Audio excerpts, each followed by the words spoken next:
welcome back. So before we take off in a second here, I just want to say thank you again for those of you who have stumbled across this channel, subscribed, and continue to ride along with us. It is greatly appreciated.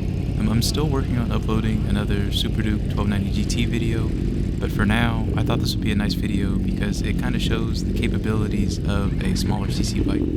So, nowadays it's really easy to get distracted and kind of overwhelmed with the numbers and spec sheets of these bikes where they're claiming, 200 plus horsepower and, a top speed of 200. All of those numbers are only relevant to certain people, but for the majority of riders on the road, on roads like this, all of that power is not useful.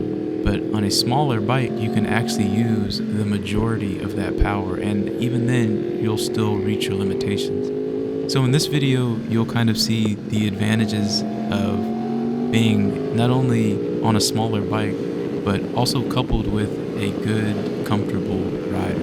The rider in front is very comfortable on the Ninja 400, as you can see, and will pull away from these powerful bikes with ease just because it is so much easier to ride a smaller bike faster. On the R1, you see the amber light flickering and you see all types of different lights flashing.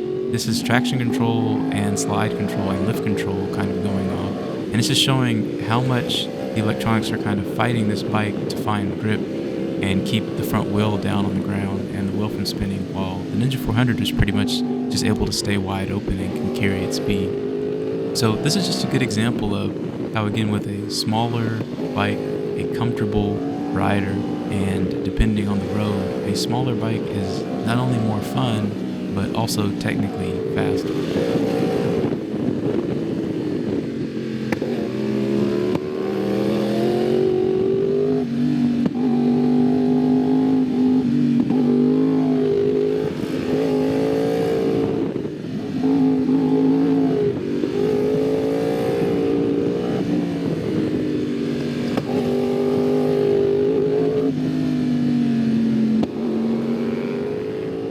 So for anyone watching this video, they might wonder, why not just utilize the full power of the R1 and just blow past this 400 in the straightaway?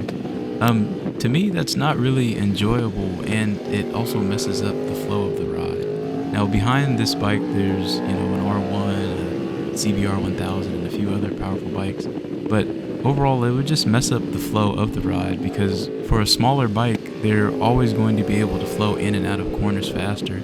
And it would just be a lot more work for me to try to maintain a distance in front of this bike to where it gets to a point where it then starts to ruin the ride for the Ninja 400. But when it comes to cases like this, it's actually more beneficial and enjoyable to just be in the chase, focus on the fundamentals of leaning, braking, and smoothly accelerating, and continue to just observe as the rider in front leads the way and is able to enjoy the road unobstructed.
So as the sun starts to set and we continue to wind down in our ride, you notice that we kind of slow down to check on our mirrors to see where everyone is behind us. On rides like this, it's always best just to remember, no matter who you're out riding with, just to ride your own ride within your own limitations. Push your limits a little bit just to kind of improve as a rider and overall, kind of elevate your comfort zone. But ultimately, that's what we do. When we're out riding, we're riding within our limitations and what's comfortable to us.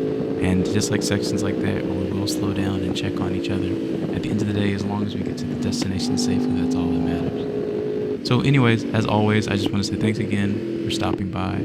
I appreciate your company here, and I look forward to uploading another video soon. Take care.